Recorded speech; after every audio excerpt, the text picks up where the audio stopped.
I recently talked about the pros and cons of commuting on the bike, and naturally it became a bit of a motorcycle versus car commuting conversation.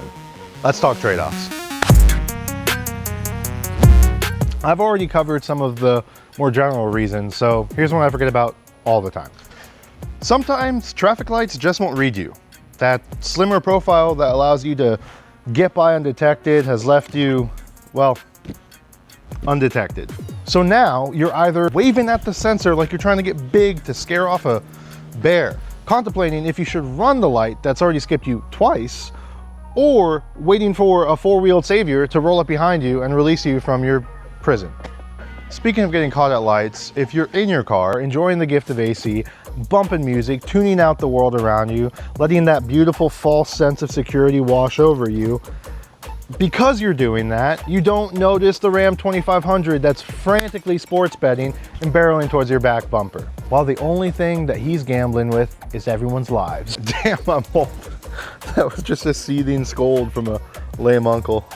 Anyways, on the motorcycle, you have options, provided you know how to properly lane position and have your space cushion. These are basic but fundamental. If you're paying attention, for the most part, you're able to get out of the way because of your vehicle size. I mean, you're nimble. You can think skinny thoughts and squeeze. Or because you've ditched your bike in a full sprint. The car leeches your awareness if you let it. And if you're doing your part, the motorcycle will sharpen it. Getting moving again means you do have to contend with road hazards. Chief among them, at least in Dallas, potholes, construction debris, whatever the heck these metal plate things are. What's a mild annoyance in the car can send the seat of your motorcycle straight where the sun don't shine. If your pothole encounter really doesn't go your way, you could have a bent rim or blown tire, or even, in the worst case scenario, a crash.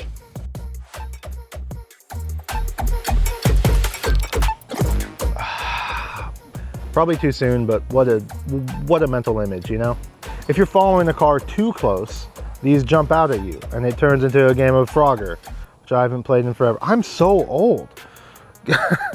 Just give yourself more room to react. And in the car, these can cause damage as well, but the risk to your body is much less. This is a core difference right here. On the bike, you are more exposed. Yes, incredibly nimble, sporting raw acceleration, slimmer, sleeker. You're a missile with a brain.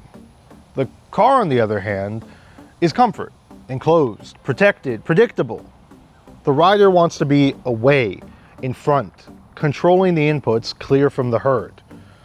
The driver is more of like a pack animal, responding to the group, more at home in the midst of the mob. Okay. Now I'm just picturing cars and motorcycles as animals. Ultimas are for sure sharks, 100%. But like a shitty Mako or something. No offense to Makos, but yeah. With the motorcycle, you're wagering your skill and responsibility. You're offering your body as collateral and betting that you're training and hedging that you're going to be aware enough to navigate challenges in a cognizant state. For the car, you don't have to be as zoned in.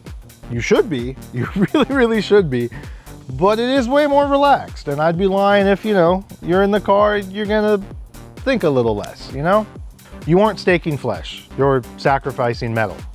By its very nature, it's more casual.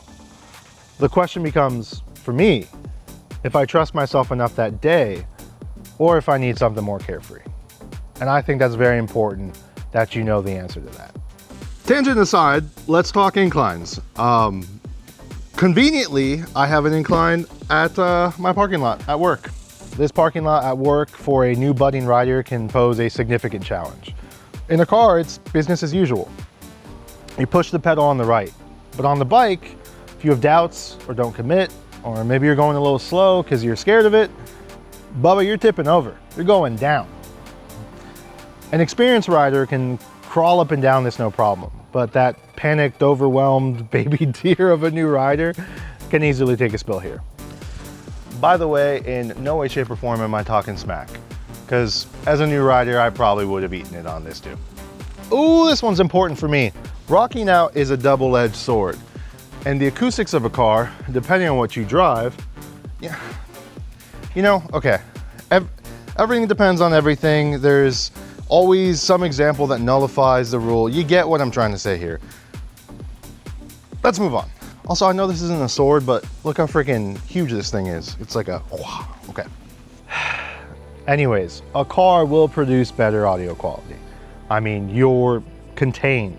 You can bathe yourself in bass and insulate yourself from the outside world. A helmet, that air is rushing right here, and you're hearing all of it. That being said, there is something about when a song drops or the crescendo hits and you're dipping in a corner or ripping out of it. I mean, it just makes me feel like I can punch through a wall. There's nothing like it, and it's intoxicating. It's one of those, it's like a music video moment where you feel like the main character, which is so overused, but it's true. Also, like, I know this is such a lame thing to talk about, but the full body dances you get on a bike are so much better. Like, you get headbanging in a car, like fist flinging to ballads or whatever, but it's better. It's better on a bike. It is a problem if you're singing though.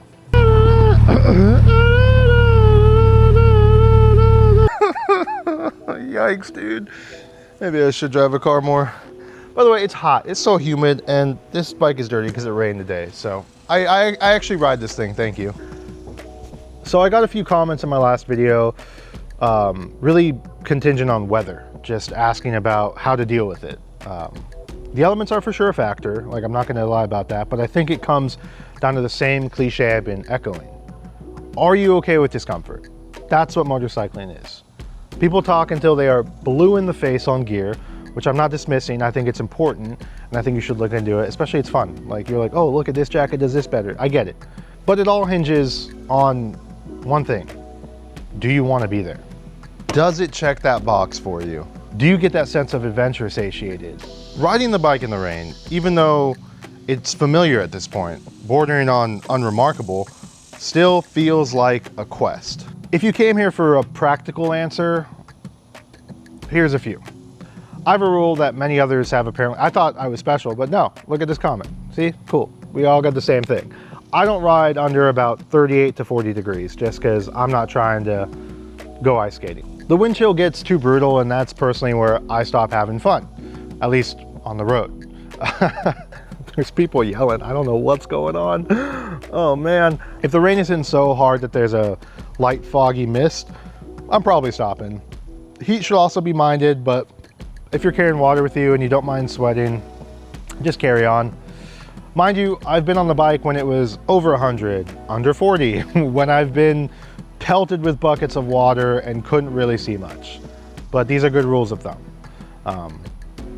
Be safe, make your own choices, live with them. But the main one is, do I want to be there? Am I being safe? Am I having fun?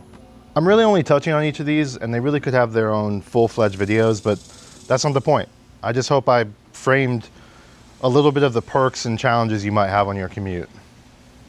Also, thanks. I got a lot of love on the last video, and I really appreciate it. It made my whole week. It was really cool to get people's other perspectives and their stories, and a bunch of really nice comments, like some very much undeserved, but thank you, really. It was really cool. Anyways, have a good week. Be smart out there. Not like A+ student, but like B+ student. You know, you still have a social life, like that level of smart. Anyways, bye.